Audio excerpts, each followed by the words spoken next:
Et le peuple d'Israël a, Baruch Hashem, beaucoup de coutumes qui ont fait.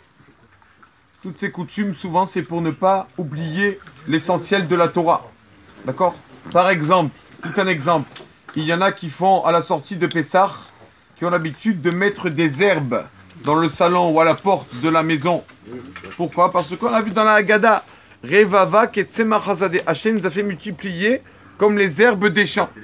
Donc, toute chose, il y a une coutume, il y a une raison. Et il y a une des coutumes que le peuple d'Israël a, c'est que le Shabbat qui suit Pessah, d'accord?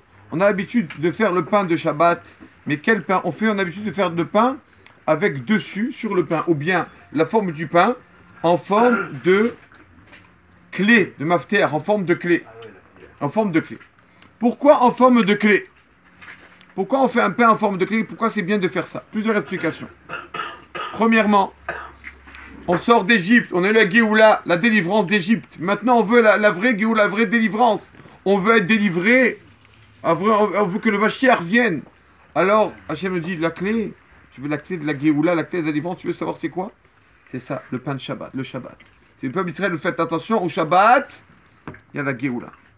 C'est pas que la Géoula qu'on va voir le Mashiach, c'est la Géoula délivrance pour la famille. Quand on a le Shabbat à la maison, Baruch Hashem, on a le temps de s'asseoir avec la famille, l'homme avec sa femme, la femme avec son mari, les enfants, discuter, les petits-enfants, parler un peu, paracha. C'est le seul moment qu'on a pour vraiment voir notre famille tranquillement, parler sans rien. Le Shabbat, c'est la clé de la délivrance Géoula personnelle et aussi la Géoula du peuple d'Israël. C'est pour ça qu'on met une clé. Parce que c'est ça la Géoula, on veut la délivrance, maintenant on veut le Mashiach. Voilà, ça commence par là. Comme la Gemara dit, si on arrive à faire le Shabbat, on sera délivré. Deuxième chose, Hachem, il demande, c'est marqué dans Shir Hashirim, il demande au peuple juif, faites un peu d'effort. Pitrouli pétar, ouvrez-moi une porte. Comme là, le trou d'une aiguille.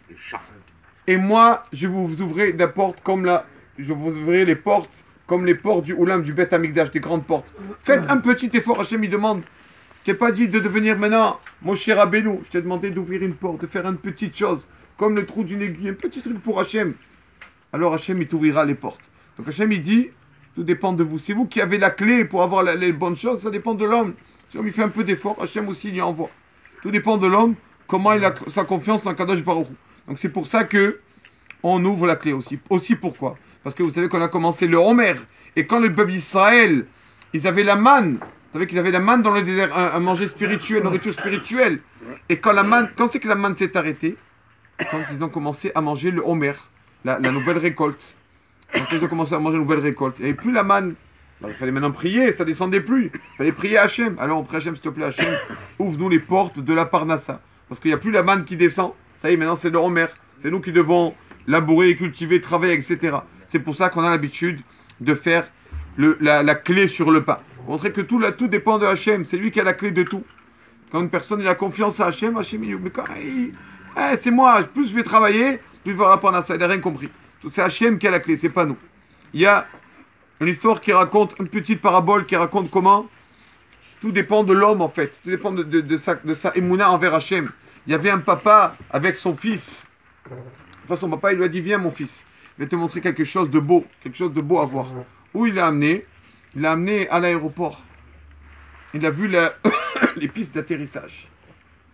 Et tu vois les avions? Oui, papa, je vois. Tu vois l'avion là-bas? Oh, tu vois, papa, il est minuscule l'avion. Il est minuscule. Papa, il dit, oui, tu as raison.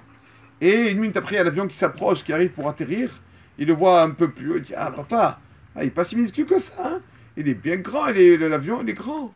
Et quand il le voit atterrir, il le voit en face de lui. Il dit, papa, il est géant. L'avion, il est géant. Il est géant. Il lui a dit, magnifique, papa. Alors le papa, il lui a dit, rappelle-toi de ça, mon fils. L'avion, quand il est loin, pour toi, il est petit. Quand il s'approche un peu, il est un peu plus grand. Et quand il est proche, tu vois qu'il est énorme. Il lui a dit, avec Akadosh Baruch Hu, avec le bon Dieu, Hachem, c'est pareil. Quand Hachem, il est loin de toi, tu l'oublies, Hachem. Ouais, qu'est-ce qu'il va faire, Hachem? Qu'est-ce qu'il peut m'aider? Alors, Hachem, il est loin, il est petit, pourtant, il peut rien faire. Quand tu t'approches un peu d'Hachem, un peu, tu vois qu'il est un peu plus grand. Mais quand vraiment tu es proche d'Akadosh Baruch Hu, tu pries Hachem, tu dis Hachem, ça dépend tout de toi.